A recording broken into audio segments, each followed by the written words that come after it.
नमस्कार, बुलेटिन में आपका बहुत बहुत स्वागत है। मैं हूं आपके साथ दीपिका ओझा। चलिए शुरुआत करते हैं खबरों की। केंद्रीय गृह मंत्री अमित शाह 22 जुलाई से 2 दिवसीय दौरे पर छत्तीसगढ़ पहुंच रहे हैं। 22 जुलाई और को अंतिम बताते चले कि अमित शाह रायपुर पहुंचेंगे और 23 जुलाई को वापस लौटेंगे। बताते चले कि शाह इस दौरान बीजेपी प्रदेश कार्यालय में बैठक करेंगे, जिसमें प्रदेश के प्रमुख नेताओं से चर्चा की जाएगी। तो वहीं चुनाव को लेकर बनाई गई समिति के संयोजकों की बैठक ले सकते हैं।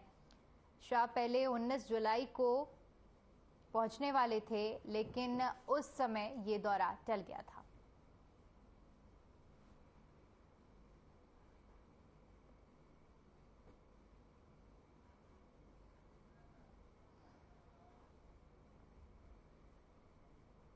कोरबा में नगर निगम आयुक्त प्रभाकर पांडे के बंगले में सुबह सुबह ईडी की टीम पहुंचकर छापेमार कार्रवाई करी गई है। अधिकारी के छापे की खबर के बाद अफसरों में हड़कंप मच गया है। बता दें कि सुबह 5 बजे ईडी की टीम ने कलेक्टर बंगले में पहुंचकर छापेमारी की। नगर निगम आयुक्त के बंगले में आईटी की टीम ने दबिश दी। टीम छापेमारी के दौरान खबर के प्रशासनिक गलियारों में हड़कंप मच गया। सूत्र बताते हैं कि सीजी नंबर की 2 इनोवा गाड़ियों में आईटी की टीम दस्तावेजों की जांच करने पहुंची। वहीं छापे की खबर लीक होने के बाद पूरे इलाके में हड़कंप मच गया।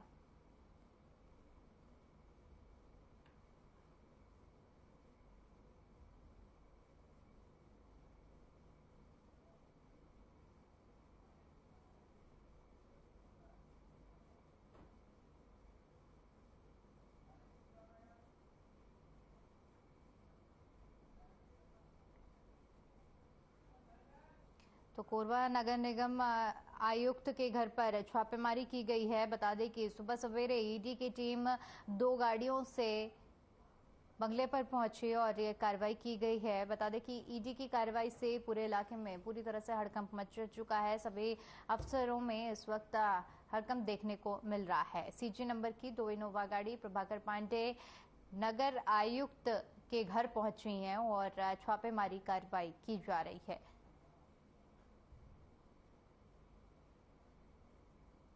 तो कोरबा नगर निगम आयुक्त के घर पर ईडी का छापेमार कार्रवाई के लिए ईडी की 2 गाड़ियां भरकर टीम पहुंची है और ये कार्रवाई की जा रही है।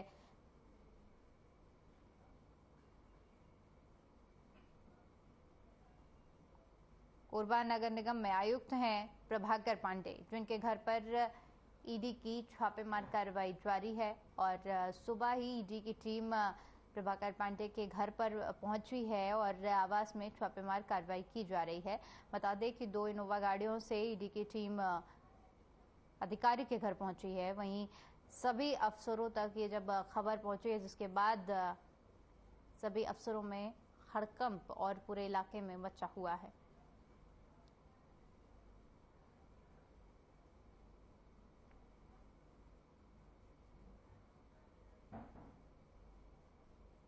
कोरबा का ये पूरा मामला है, जहां पर नगर निगम आयुक्त के घर पर छापेमारी की गई है। ईडी की छापेमारी देखने को मिली है।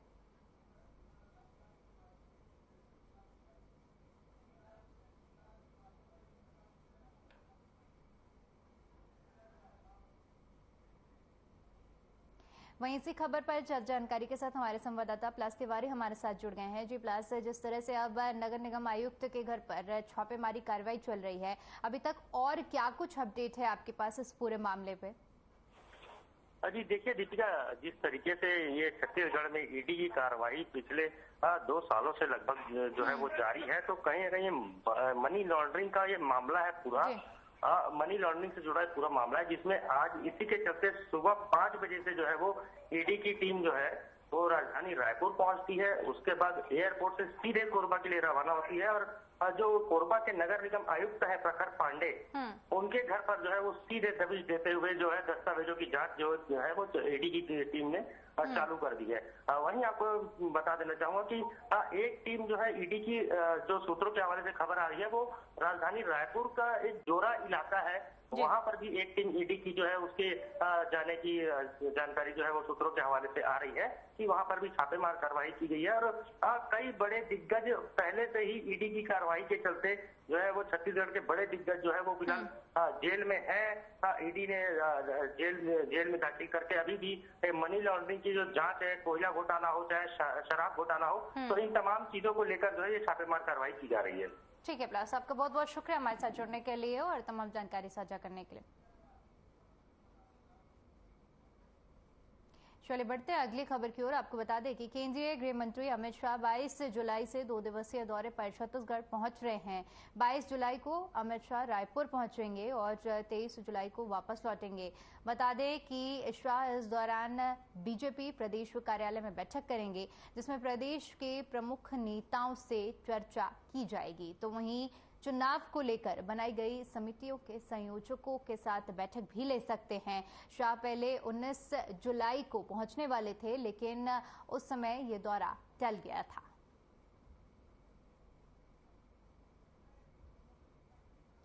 तो छत्तीसगढ़ के 2 दिवसीय दौरे पर रहेंगे केंद्रीय गृह मंत्री अमित शाह। 22 जुलाई को पहुंचने वाले हैं और 23 जुलाई को वापस लौटेंगे। इस दौरान आपको बता दें कि सभी नेताओं और कार्यकर्ताओं से मुलाकात कर चुनावी रणनीति बनाई जाएगी, चुनाव पर चर्चा की जाएगी।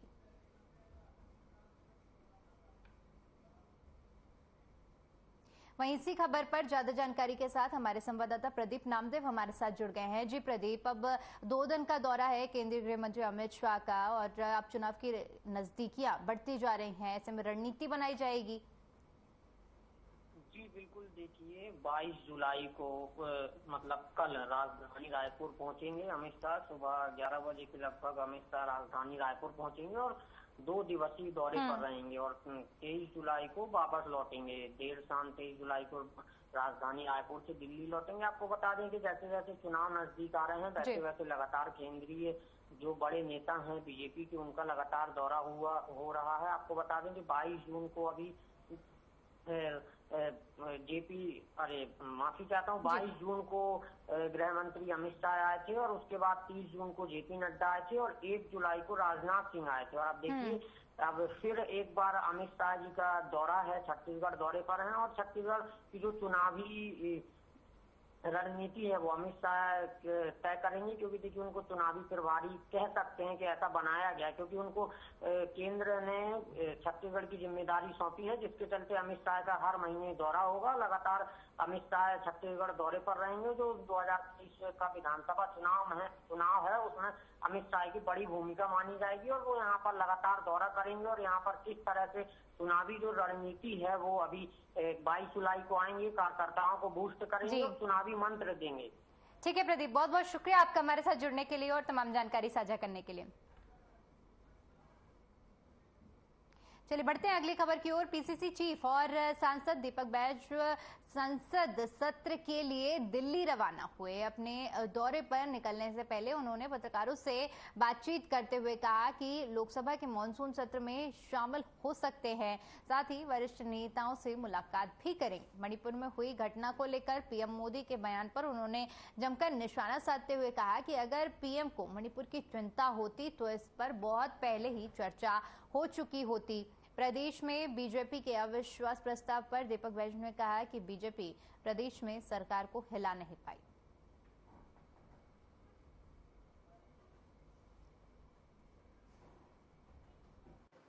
मानसून सत्र में भी उपस्थित रहेंगे और हमारे प्रभारी कुमारी शैलजा जी से भी चर्चा करेंगे, हो सके तो कुछ और वरिष्ठ नेताओं से भी चर्चा करेंगे। प्रधानमंत्री जी मणिपुर की अगर इतना चिंता होता तो मैं समझता हूँ मणिपुर में जो आग सुलगा है, आज लगभग 2.5 महीने हो गए, तो वो आग कब की कब का बंद हो जाया रहता। लेकिन मणिपुर की चिंता नहीं है।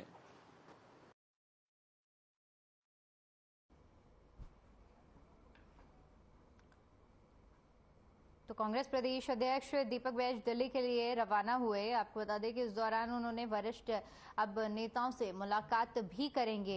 साथ ही साथ मणिपुर में जो घटना हुई है उसको लेकर भी उन्होंने अपनी प्रतिक्रिया दी है और पीएम मोदी पर भी निशाना साधा है।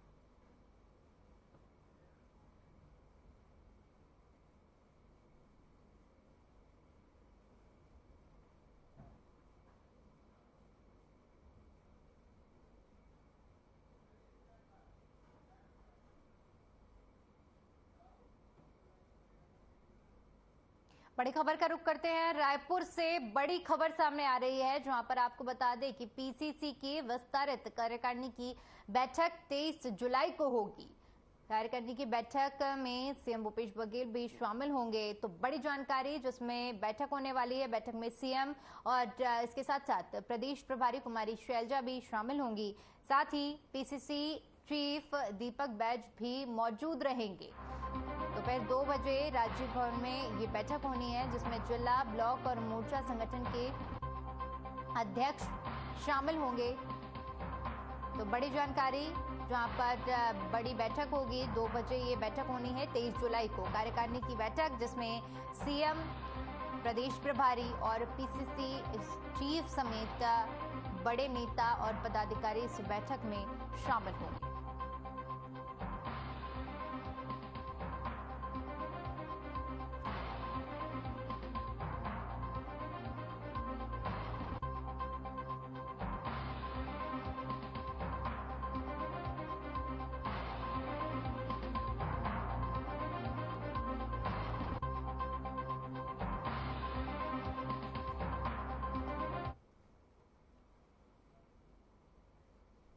वहीं छत्तीसगढ़ में पहली बार वन्य जीव संरक्षण मामले में तस्करों पर संयुक्त टीम ने बड़ी कार्रवाई की है। तस्करों के बड़े गिरोह इंद्रावती टाइगर रिजर्व के हाथ लगे हैं। बाघ के फंदे में फंसाने से लेकर सौदेबाजी मामले में पूरी कार्रवाई की गई है। कार्रवाई के दौरान शामिल आरोपी से तेंदुए के खाल और अन्य वन्य जीवों के सींग और दूसरे सामानों को भी बरामद किया गया है। विभाग ने वन्य जीव संरक्षण अधिनियम 1972 के तहत 39 लोगों को गिरफ्तार किया है। वहीं 9 आरोपियों के फरार होने की खबर भी सामने आ रही है।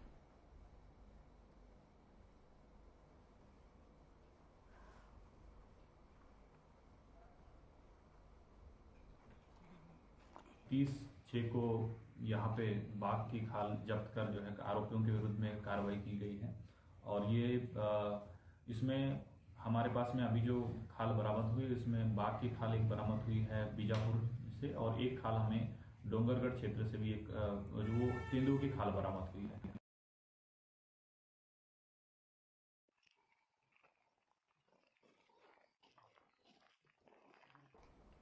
तो वन्य जीवों के सींग और तमाम ऐसी चीजें बरामद हुई हैं, जिनको देखकर अंदाजा लगाया जा सकता है कि ये वन्य प्राणियों की है। और इसी कड़ी में इंद्रावती टाइगर रिजर्व में इस तरह की घटनाएं सामने आ रही थी बीजापुर में, जहां पर अब रिजर्व को बड़ी सफलता हाथ लगी है। बताते चले कि तस्करों का एक बड़ा गिरोह पकड़ा गया है, जिनके पास से इस तरह की चीजें बरामद की गई हैं। और बताया जा रहा है कि अभी 7 लोग इस पूरे गिरोह से फरार चल रहे हैं। फिलहाल अब इस पूरे मामले में जांच पड़ताल की जा रही।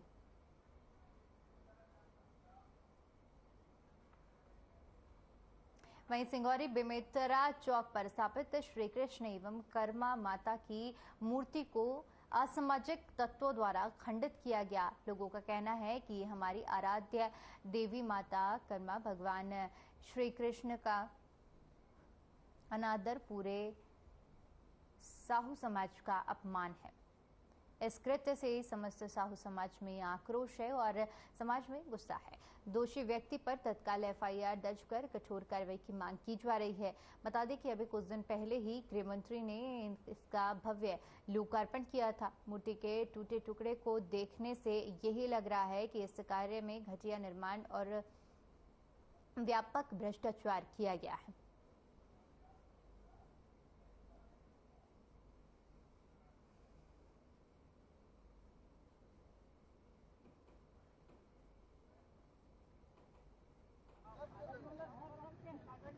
हृदय स्थल क्षेत्र है जहाँ पे आज भक्त कर्मा माता जी की प्रतिमा का अनावरण हुआ है। पिछले 3 बार हो चुका है, 6 महीने पहले निर्माण हुआ था, लेकिन इतना भ्रष्टाचार इसमें भी किया गया है। इतनी घटिया क्वालिटी का प्रतिमा का निर्माण हुआ है। 18 लाख रुपए की लागत से बनाई गई है। हाथ टूट गया है माता जी का। आज सबका आस्था जुड़ा हुआ है। सभी समाज के लोग भक्त कर्मा माता को मानते हैं। ऐसे कामों में भ्रष्टाचार किया जा रहा है, तो इसका हम लोग चाहते हैं कि इसकी जाँच हो। कि माता जी हमारे जो आराध्य देवी है साहू समाज की, उनका हाथ टूटा हुआ है। और जैसी जानकारी मिली हम लोग यहाँ पहुँचे रात को, तो पता चला पूरा ये टूटा हुआ है। माता हमारी जो कर्मा माता है, और निश्चय ही पूरे समाज में जब व्हाट्सएप में वायरल हुआ, फेसबुक में, सोशल साइट में वायरल हुआ, पूरे समाज उद्वेलित हो गया, पूरे समाज में आक्रोशित हो गए। और हम लोग जो है आज जो है यहाँ पहुँचे हैं। लगातार साहू समाज की उपेक्षा की जा रही है, लगातार साहू समाज को प्रताड़ित किया जा रहा है।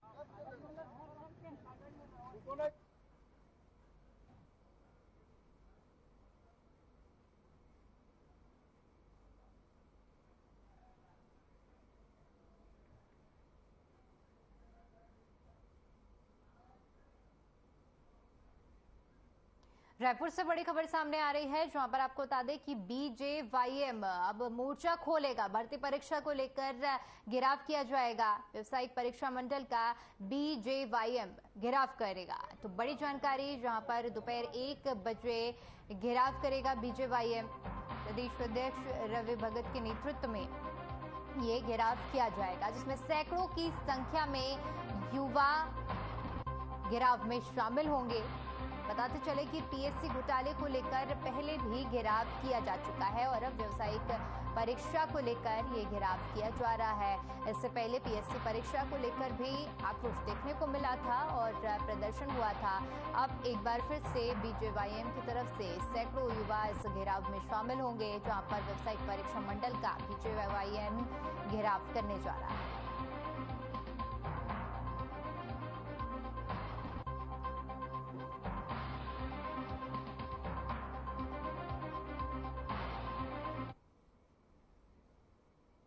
खबर बलरामपुर से है, जहां पर चौकी प्रभारी पर रिश्वत लेने के आरोप लगे हैं। रिश्वत देने में नाकाम युवक ने मौत को गले लगा लिया। आपको बता दें कि परिजनों का आरोप है कि पुलिस के द्वारा मृतक को झूठे प्रकरण में फंसाने के नाम पर 50,000 रुपए की रिश्वत चौकी प्रभारी द्वारा मांगी गई थी। चौकी प्रभारी द्वारा मांगी गई रिश्वत की रकम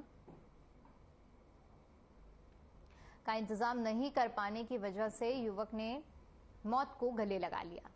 मृतक का शव सूरजपुर जिले के कुदरगढ़ के पास से एक गांव से संदिग्ध अवस्था में बरामद हुआ है।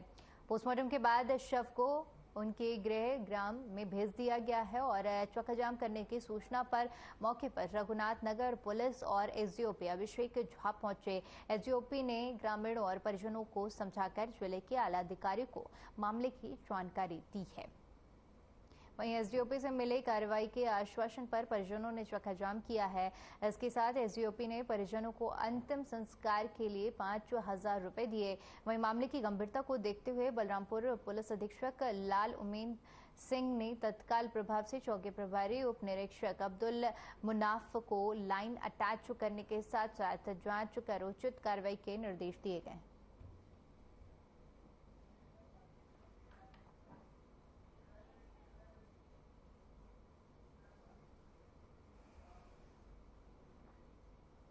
रायपुर से बड़ी खबर सामने आ रही है, जहां पर आपको बता दें कि कांग्रेस का प्रशिक्षण कार्यक्रम का आयोजन किया जाएगा। बड़ी खबर, जहां पर 2 बजे जिलाध्यक्षों मास्टर ट्रेनरों को प्रशिक्षण देंगे। राज्य भवन में इस कार्यक्रम का आयोजन किया जाएगा। तो बड़ी खबर, जहां पर 2 बजे जिलाध्यक्षों और मास्टर ट्रेनरों को प्रशिक्षण दिया जाएगा। ये कार्यक्रम रखा गया है।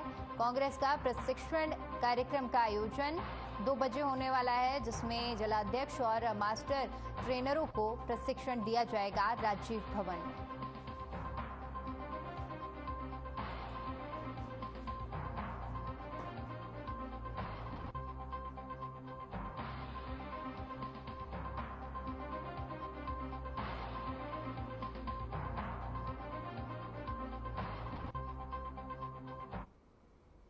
रायपुर से बड़ी खबर सामने आ रही है, जहां पर आपको बता दें कि विदेशी युवती ने फांसी लगाई है। अशोका रतन सोसाइटी के फ्लैट में खुदकुशी की गई है।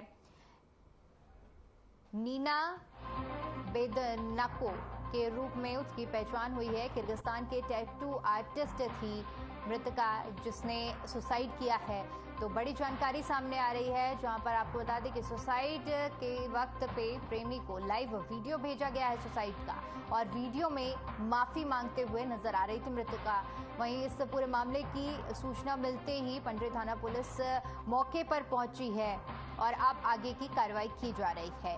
तो विदेशी युवती ने फांसी लगाई है। बताते चलें कि वीडियो भी उसने अपने प्रेमी को भेजा है, जिसमें वो माफी मांगती हुई नजर आ रही है। किर्गिस्तान की ये युवती जो कि टैटू आर्टिस्ट का काम करती थी और उसने फांसी लगाकर आत्महत्या कर ली है।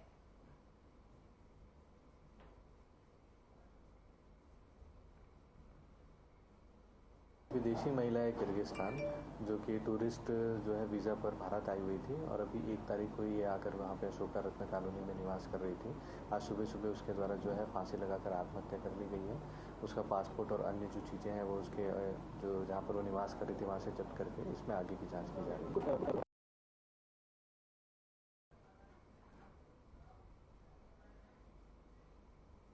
शेयर होल्डर बनकर 1 करोड़ 31 लाख से ज्यादा का लोन लेने के बाद कंपनी से बेदखल करने का मामला सामने आया है। आपको बता दें कि राजधानी के टैगोर नगर निवासी अभय गोयल ने रिपोर्ट दर्ज कराई है कि उमंग गोयल, लक्ष्मी गोयल और अनुज गोयल ने पारिवारिक कंपनी में उसकी और उसके पत्नी का शेयर होल्डर बनाया था। जानकारी से 19 जुलाई के बीच में अनुज और 3 लोगों ने अपनी मां के नाम से फर्जी हस्ताक्षर कर अभय और उसकी पत्नी को कंपनी से बाहर का रास्ता दिखा दिया। इस कंपनी के नाम पर 1 करोड़ 31 लाख का बैंक से लोन लेकर निजी उपयोग किया गया।